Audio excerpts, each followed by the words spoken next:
عمرك سألت نفسك إزاي كل قطعة في الكمبيوتر بتتفاهم مع التانية؟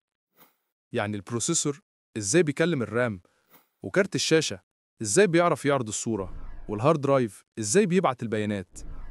السر كله في القطعة اللي محدش بيديها حقها، المذر بورد، القطعة اللي من غيرها الكمبيوتر ما يسواش حاجة. المذر بورد يا صديقي هي الأساس اللي بيربط كل حاجة ببعض، هي العمود الفقري للجهاز. المعالج، الرام، كارت الشاشة، الباور والتخزين كلهم متوصلين بيها. وهنا ممكن يجي في بالك سؤال، طب المذر بورد نفسها بتتكون من إيه؟ هي مصنوعة من طبقات فايبر جلاس عشان المتانة، وجواها طبقات نحاسية لتوصيل الإشارات. ومش بس كده، فيها تشيبسات رئيسية بتنسق حركة البيانات بين كل جزء والتاني.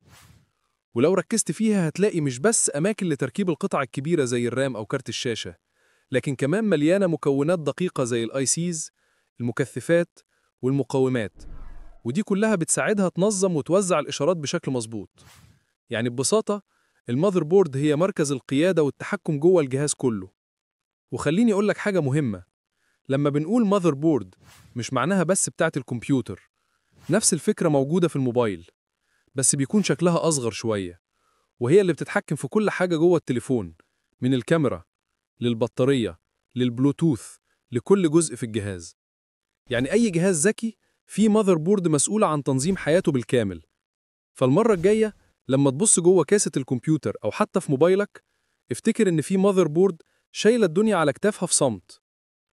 كان معاكم مصطفى من قناة تعلم بترفيه، القناة اللي هتوصلك من شخص ما يعرفش حاجة عن التكنولوجيا لشخص فاهم ومحترف فيها بإذن الله.